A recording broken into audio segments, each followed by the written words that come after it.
Ыйык жазуу 2000 жылдан ашуун убакыттан бери бүтүндөй адамзаттын тагдырына таасир этип келе жаткан китеп. Ыйык жазуу Кудай адамдардын жашоосун өзгөртүү үчүн колдонгон китеп. Ыйык жазуу окуганга кызыктуу китеп. Сизди ыйык жазуунун барактарына саякатка чакырабыз. Күн сайын сиз менен бирге окуп, ой жүгүртүп, ачылыштарды алуу максатында ыйык жазууга кайрылмакчыбыз. Биз менен сапарга чыгууга даярсызбы? Андай болсо, кеттик. Ыйык жазууга саякат жасайлы. Арбаңыздар, ардактуу угармандар, амансыңарбы достор? Мен баарыңарга жалындуу салам айтам. Бул болсо билгениңиздердей ыйык жазууну барактай уктуруусу. Ал эми микрофондо мен Каныбек Маметоолу. Угармандар, ошентип бүгүн биздин 109 жолку жолугушубуз. Биз болсо ыйык жазуунун экинчи китеби, байыркы келишимдин дагы экинчи китеби болгон Мисирден чыгуу китебин окуп жатабыз. Ооба угармандар, биз чынында укмуштуудай окуялардын бири туурасында сүйлөшүп жатабыз. Ошол окуялар бүтүндөй адамзаттын тарыхына негиз салган. Ал Ысрайыл элинин Мисирдеги кулчулуктан чыгуусу. Ал кулчулукка Ысрайыл эли кантип түшүп калгандыгындагы мурунку уктурууларда айтканбыз. Ал жактан билгенибиздей, эң башында алар Мисирге кул бололу деп барган эмес. Ал Кудайдын Ысрайыл элин аман алып калуу жолу болгон. Бирок арадан убакыт өтүп, тагыраагы 400 жыл өтүп, фараондор алмашкан. Ал эле эмес, фараондордун династиясы дагы алмашканын өткөн уктурууларда кеп кылганбыз. Ал эми ошол Мисирдин жаңы башкаруучулары Жусупту дагы, анын сиңирген эмгектерин дагы, Ысрайылды дагы билишкен эмес. Ошентип ысрайылдыктар Мисирде угармандар кулга айланып калышкан. Андан кийин биз Муса пайгамбардын чакырылганы тууралуу айттык. Муса пайгамбар алгач Ысрайыл элин өз күчү менен боштондукка чыгарам деп ойлогон. Мен баарын билем, колумдан баары келет деп ойлогон. Бирок андай эмес эле. Кудай аны 40 жыл бою чөлдө окутуп үйрөткөн. Биз ошондой эле угармандар, Муса пайгамбардын үй бүлөлүк жашоосундагы кыйынчылыктары, олуттуу кыйынчылыктары жөнүндө дагы сүйлөшкөнбүз. Бирок билесиңерби, мен Муса пайгамбардын үй бүлөлүк жашоосуна өтө эле узак токтолуп коюп турмун. Муну мага кийин айтып калышты. Ушуга көңүлүмдү бурушту. Ооба, мен буга бир жагынан кошулам. Баса достор, бирөөлөр силерди сындаган учурда, туура сындаган учурда актанууга такыр шашпагыла. Чындап эле бир нерсени туура эмес кылып алган болушуңар толук мүмкүн. Мен чындап эле Муса пайгамбардын үй бүлөлүк жашоосу жөнүндө көп айтып, бирок андан маанилүүрөөк темаларга, ысрайылдыктардын Кудай менен андан аркы мамилеси кандай болгонуна токтолбоп турмун. Өткөндө угармандар, 4-бөлүмдүн 22 аятынан мындай деген сөздөрдү окуганбыз. Окуйлу. Ошондо фараонго мындай деп айт. Теңир мындай дейт: Ысрайыл менин уулум, тун уулум, мен сага айтып жатам. Менин уулумду кое бер, ал мага ибадат кылсын. Угармандар, баарынан мурда Ысрайылдын Кудай менен мамилеси бүтүндөй элдин мамилеси катары курулган. Ысрайыл өз-өзүнчө адамдар катары эмес, ар бир ысрайылдык өзүнчө эмес, бүтүн нерсе катары каралган. Кудайдын Ысрайыл эли менен мамилеси биринчи кезекте бүтүндөй эл менен, жалпы эл менен болгон мамиле катары курулат. Бирок ошентсе дагы, бул жерде Кудай менен жекече мамиле дагы болуш керек деп эсептейм. Ооба, бир жагынан бул жалпылык. Бул Ысрайыл бир бүтүн эл катары. Экинчи жагынан сүннөткө ар бир адам жекече отургузулганда, бул нерседе жалпылык жөнүндө сөз да болушу мүмкүн эмес. Анткени бул Кудайдын ысрайылдыктар менен түзгөн келишиминин белгисин ар бир адам жеке өзүндө алып жүрүшү керек болгон. Элчи Павыл Машаяк жолунда сүннөткө отургузулууда, сүннөткө отургузулбоодо маанилүү эмес экенин айтат. Бирок Муса пайгамбардын тушунда угармандар, сүннөткө отургузулуу өзгөчө мааниге ээ болгон. Аны унутпаш керек. Бир жагынан алганда, ысрайылдыктар Кудай менен жалпы мамиледе болгон. Ошондой эле ар бир ысрайылдыктын Кудай менен жекече мамилеси дагы болгон деп эсептейм. Бул жеке мамилелерде өйдө ылдыйлар балким болгондур. Бирок эл Кудайга таандык болчу. Кийин тилекке каршы бүтүндөй эл дагы Кудайдан четтеген учурлар бир далай жолу болгон. Муну дагы айта кеткенибиз зарыл. Анткени бул абдан маанилүү. Бул жерде бир жагынан коомдук абалдын, экинчи жагынан жеке адамдын абалынын чиеленишкен учуру. Ошентип угармандар, 5-бөлүм Муса пайгамбардын 40 жыл чөлдө жүргөндөн кийин Мисирге келгенинен башталат. Ал фараонго белгилүү бир өтүнүч менен кайрылат. Ал өтө жөнөкөй эле өтүнүч болчу. бизди чөлгө 3 күндүк жолго кое бер. Кудай теңирибизге курмандык чалалы деген гана өтүнүч болчу. Бул башталышы гана болчу. Андан ары абал курчуп кетти. Бирок башында чындап эле жөп-жөнөкөй гана өтүнүч болчу. Фараон жада калса ушул өтүнүчтү да каткарбай койбоду. Натыйжада ошентип каршылашуу башталды. Эмесе достор, ушул текстти окуурдан мурда, адаттагыдай эле бөлүм артынан бөлүмдү талдоодон мурда мен силерге болуп жаткан окуялардын жалпы картинасын бергим келет. Самолеттогу жагдайды элестет көрсөңөр. Жерге коноордон мурда биз алгач шаарлардын үстүнөн учуп келебиз. Анан аэропорттун үстүнө келебиз. Ошол учурда бизге чоң жалпы картина көрүнүп турат. Анан улам ылдыйлаган сайын майда чүйдөсүн көрө баштайбыз. Мына, бүгүн дагы жок дегенде маегибиздин биринчи бөлүгүндө биз бир шаардын үстүнөн учмакчыбыз. Мисирден чыгуу китебинин кийинки бөлүктөрүнө караганда шаарды үстүнөн көргөндөй болобуз, угармандар. Абалды бута атым аралыктан көргөндөй көрөбүз. Ошентип Муса пайгамбар фараонго келип өтүнүчүн айтты. Фараон болсо макул болгон жок. Ошондо анан каршылашуу башталды.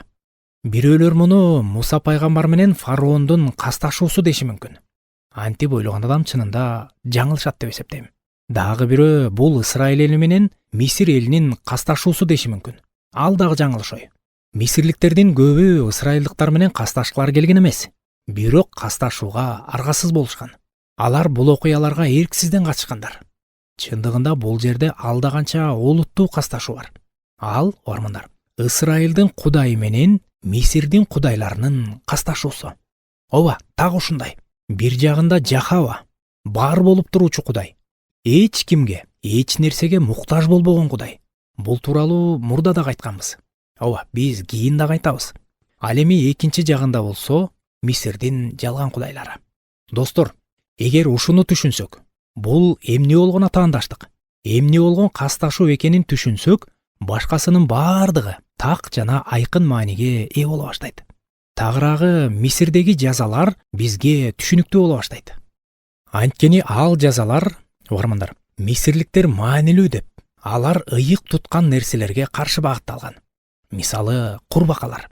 Тактап айтсак, мисирликтер курбакаларга табынышкан.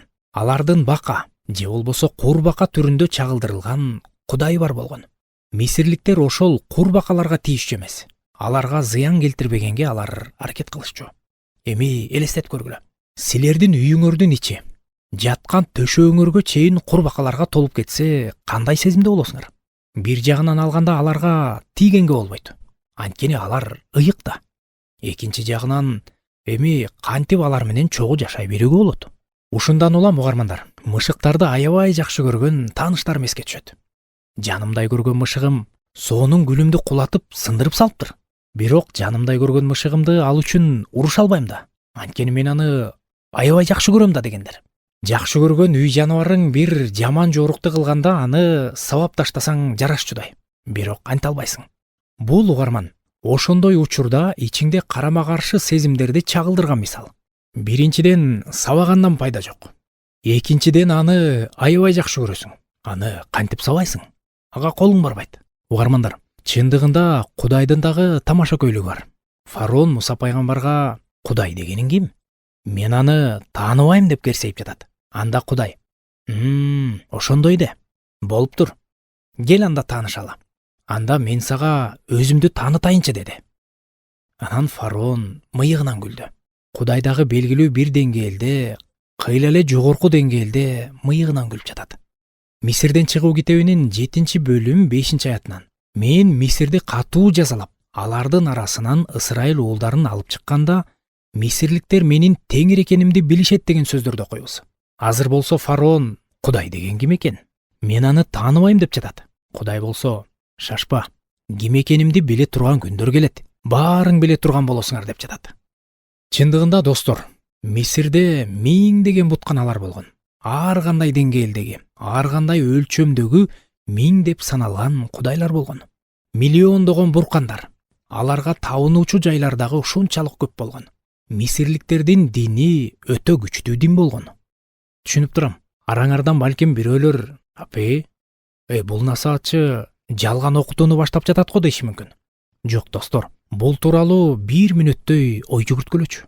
Мисир ошо мезгилдин технологиялык жактан дагы, диний жактан дагы эң өнүккөн, эң күчтүү мамлекеттеринин бири болгон. Мисирликтердин дининде күч бар болгон. Элестетип көргүлө, эгер Мисир чакан, алсыз, андай деле жарбаган мамлекет болсо, эгер Кудай өзүнүн кул болгон элин ошондой кичинекей, ошондой алсыз мамлекеттен алып чыгып жатса, анда анын Кудай катары эмгеги канчалык болмок? Эгер биз алсыз экени көрүнүп турган адамдан күчтүү болсок, анын эмне өзгөчөлүгү бар? Мисир ошол кездеги эң чоң державалардын бири болгон. Мисирликтер ошол кездин техникасын мыкты билишкен. Алардын химияны дагы мыкты билгенин биз мурунку уктурууларда айта кеткенбиз. Алар, достор, ошол кездин астрономиясын дагы мыкты билишкен. Бирок ошол эле учурда руханий жактан алганда мисирликтер жеткен акылсыздар болгон. Достор, чындыгында биз өзүбүздү көп учурда акылдуу эсептейбиз. Бул байыркы адамдардан биз азыр алдаганча акылдуубуз деп эсептейбиз. Адам, менин бир нече жогорку билимим бар. Бир нече илимий даражам бар. Бир нече дипломум бар. Мен бардыгын билем да дейт. Ошентип ал баарын билген өңдөнөт. Бирок ошол эле учурда ал таптакыр, адамдын акылына келгис, деги бир оңдоп түздөлгүс акылсыз бойдон кала берет. Балким бирөө мен көп нерсени билем, мен акылдуу адаммын деп айтаар. Бирок биздин түшүнүгүбүз, биздин билимибиз, биздин адамдык акылмандыгыбыз көп жагынан байыркылардын билимине негизделгенин биз билебизби? Ал адамдар дагы көптү билишкен. Бирок мисирликтер менен гректердин билими аларды Кудайдан алыстатып салган. Жалпысынан айтканда, алардын билими шайтандык билим болуп калган. Ошентип, достор, алдыбызда Кудай менен Мисирдин кудайларынын күчтүү, олуттуу чыныгы салгылашып турат. Чынында жасалма эч нерсе жок. Баары чындап, баары кандай болсо ошондой. Угармандар, биз кийинчерээк Чыгуу китебинин 12-бөлүм 12-аятында Жахава Кудай мындай дейт: мен дал ошол түнү Мисир жерин аралап, Мисир жеринде жашаган адамдардын тонун, малдарынын биринчи төлүн жок кылам. Мисирдин баардык кудайларына сот жүргүзөм. Мен теңирмин деген сөздөрүн окуйбуз. Демек, бул бөлүмдөр мына ушул тууралуу. Эгер биз Мисирдеги жазаларды тек гана кандайдыр бир таң калыштуу окуялар катары кабыл алсак, анда эң башкысын түшүнгөн жокпуз. Так ошондой эле Кудай өз каарын азыркы учурдун кудайларына төгүп, өз иш-аракетин ошолорго каршы жүргүзөт. Бүгүнкү күндө биз муну билишибиз маанилүү, угармандар. Ысрайылдыктар дагы ушуну түшүнүшү зарыл болгон. Ошондой эле Кудай ысрайылдыктарга аларды куткарууга күчү жетээрин көрсөтөт. Эл арасында дагы алсыздарды айоо, баалоо бар эмеспи? Бул өзү аябай жакшы неме. Болгону алсыз. Келгиле, аны коргойлу. Ал баарыбызга жакшылык кылмак. Күч эле жетпей жатат. Аны аяйлы, аны түшүнөлүчү. Өзү аябай жакшы киши, өтө ак көңүл. Ошол ак көңүлдүгүнөн улам жарбай жатпайбы дейбиз. А бирок угармандар, Жахава Кудай эч качан андай эмес. Достор, менин эмнени айтып жатканымды түшүнүп жатасыңар деп ойлойм. Ал баарына жакшылык кылмак, бирок колунан эле келбейт. Бул ким? Ал күчтүү жана адилеттүү. А булчу? Дал ушул нерсени мисирликтер так көрдү. Эми келгиле, Мисирге берилген жазаларды тез-тез санап чыгалы. Алар туурасында кеңири дагы сөз кылабыз, ооба. Бирок азыр мурдаракта айтканымдай үстүнөн карап көрөлү. Бул жерде эмне болуп жатканын бута атын бийиктиктен карайлы. Ошентип Мисирдеги жазалардын биринчиси Муса колундагы таякты жылаанга айлантат. Көрсө, Мисир сыйкырчылары дагы ошондой кыла алат экен. Ооба, достор, шайтандын дагы белгилүү бир деңгээлде анын күчү бар.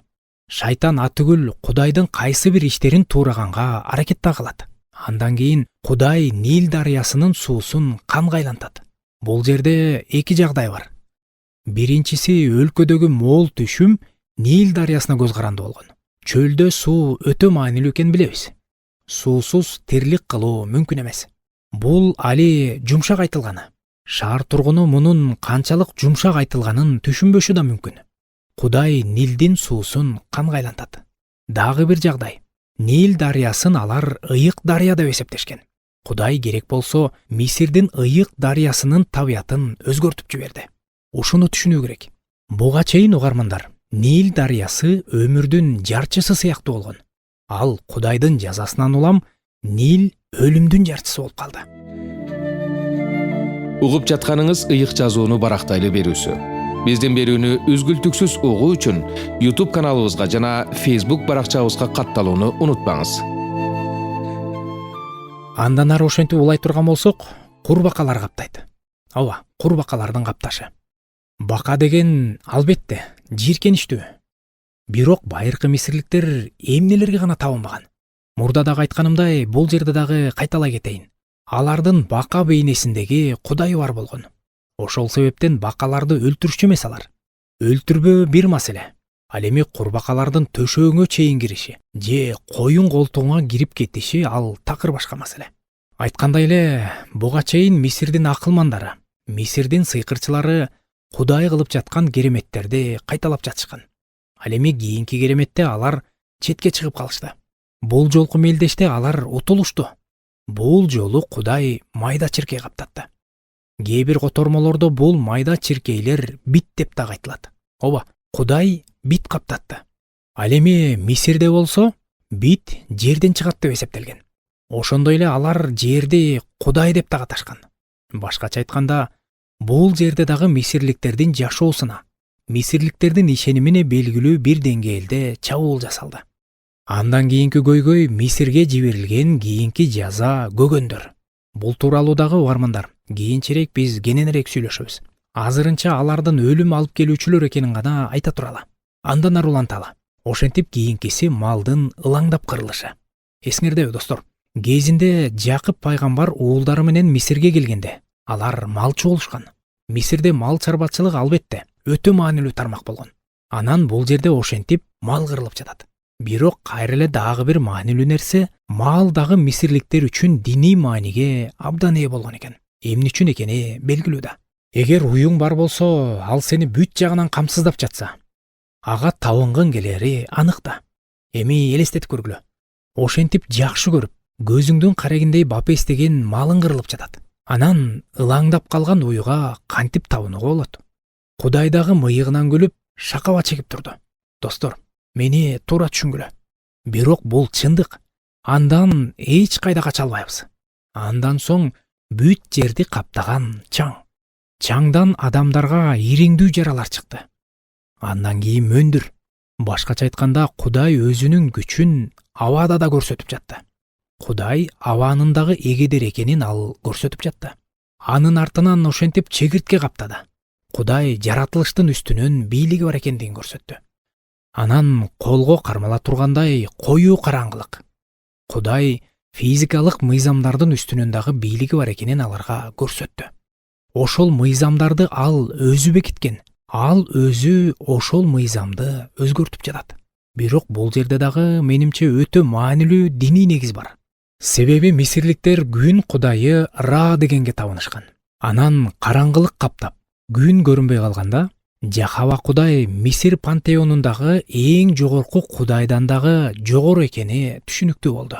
Угармандар, дал ошол себептен мен бүгүнкү маекти бул жерде касташуу ысрайылдыктар менен мисирликтердин ортосунда, же Муса пайгамбар менен фараондун ортосунда эмес, биринчи кезекте Ысрайылдын кудайы менен мисирликтердин кудайларынын ортосунда болгон деген ойду айтуу менен баштагам. Эң маанилүүсү мына ушул. Анан эң акыркы жаза Тун уулдардын өлүмү. Эсиңердеби? Тун уул кудайга таандык же кудайга арналган деп эсептелген. Мисирде дагы ошондой болгон. Тун уул дароо эле Мисир кудайларына арналчу. Эми бул жагдайда Жахава кудай эмне кылып жатканына көңүл бурсаңар. Ал Мисир кудайларына таандык болушу керек болгон уулдарды өлтүрүп жатат. Ал уулдар мага таандык болушу керек болчу деп жатат. Тун уулдар мага таандык. Кудай Мисир кудайларына таандык деген нерселерди алып койду. Ошондо мисирликтердин аң сезиминде кандай төңкөрүш болгонун элестете аласыңарбы? Мисирдеги кудайларга табынуу тармагына кандай сокку урулганын элестетеличи. Эми мына, буга көңүл буралы. Мисир бүгүнкү күндө мусулман өлкөсү. Машаякчылардын исламга карата түшүнүктөрүбүз кандай болгонуна карабастан угармандар, мен бир нерсени так жана толук ишеним менен айтып кетейин.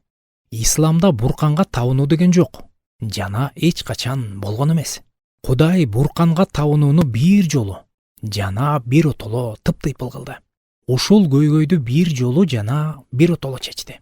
Мына достор, эгер тез-тезден же болбосо баардыгына үстүртөн талдоо жүргүзсөк, мына ушундай болот. Эми достор, келгиле, ыйык жазууну барактап, ал жактагы аяттарга көңүл бөлүп, ар бир аятка өз-өзүнчө токтололу. Ошентип Чыгуу китебинин 5-бөлүмү. 5-бөлүмдүн 1-аятынан мындай деген сөздөрдү окуйбуз. Ошондон кийин Муса менен Арун фараонго келип мындай дешти: Ысрайылдын Кудай Теңири мындай дейт: менин элимди кое бер. Алар чөлдө мага арнап майрам өткөрүшсүн. Ооба достор, жогоруда айтканыбыздай бул биринчи гана кадам болчу. Андан ары эмне болору албетте белгилүү.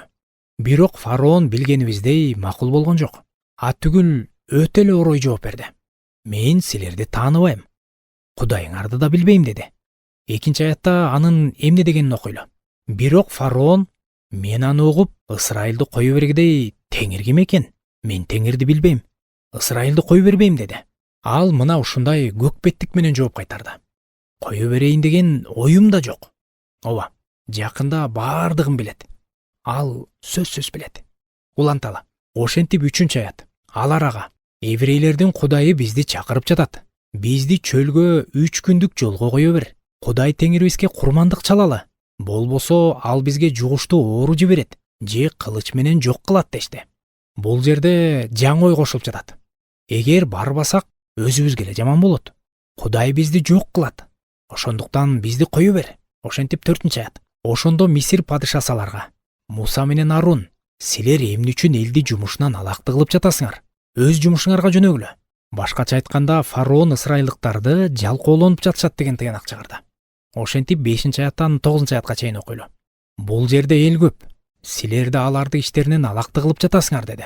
Фараон ошол эле күнү башкаруучуларга жана көзөмөлдөөчүлөргө мындай деп буйрук берди: мындан ары бул элге кыш куюу үчүн мурдакыдай саман бербегиле. Алар саманды өздөрү барып чогултуп алышсын. Бирок кышты буга чейин куюп келгендегидей эле санда куюшсун.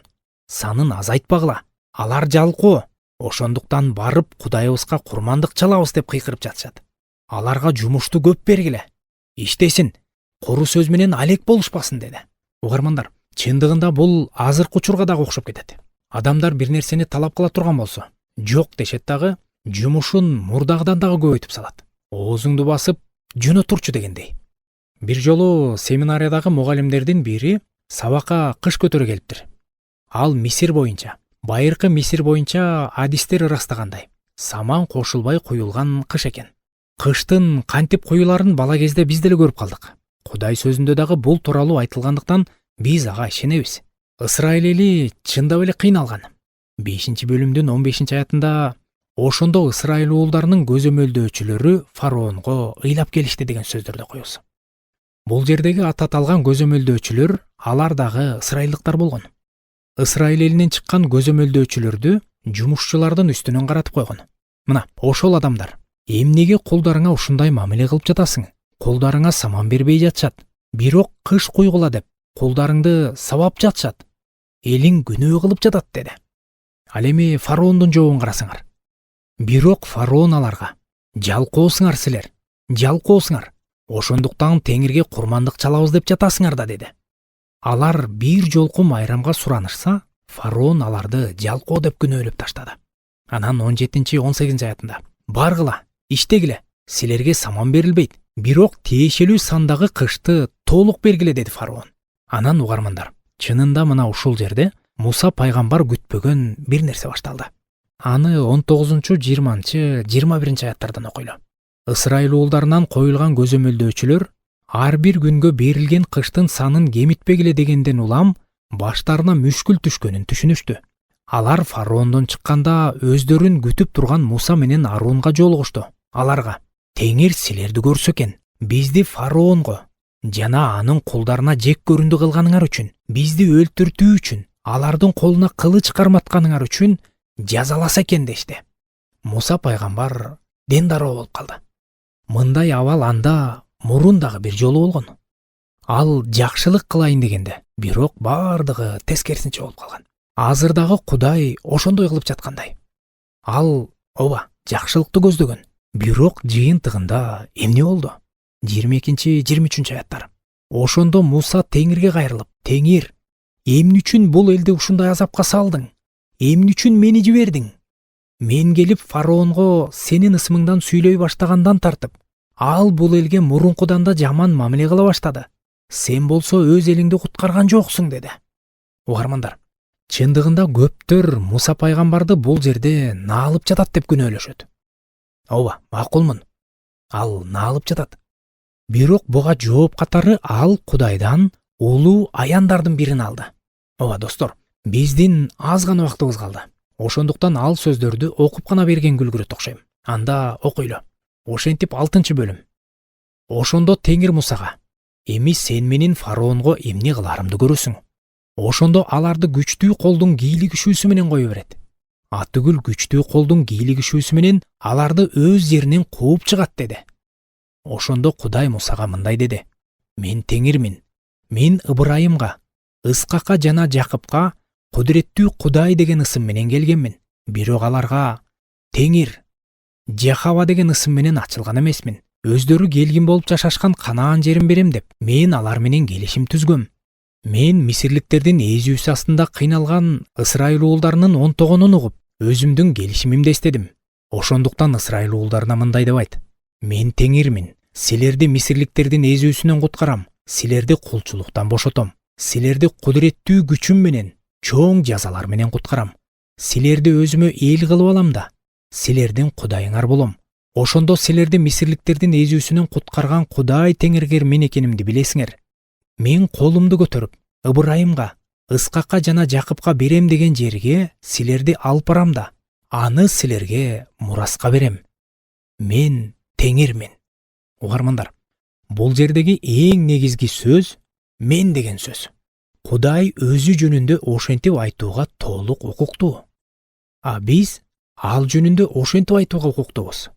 Мына достор, жогоруда айтканымдай мен аятты гана окуп жетиштим. Ал эми эмки жолугушуубузда ушул аяттагы ар бир сөзгө токтолуп, аны тереңден кароого аракет кылабыз. Азыр болсо аманчылыкта бар болуңуздар. Ар бирибизди баарынан жогору турган кудуреттүү Кудай Теңирибиз өзү жалгасын деп сиздер менен коштошмокчумун. Ардактуу достор, биздин ыйык жазуунун барактарына жасай турган саякатыбызга кошулганыңыздарга рахмат. Бул убакыт силер үчүн пайдалуу болду деген үмүттөмүн. Кийинки жолугушууда да китептердин эң асылы болгон ыйык жазууну кайрадан ача турган жолугушууда да силерди күтөбүз. Уктуруу теология илимдеринин доктору Джон Вернан Макгенин материалдарынын негизинде даярдалды.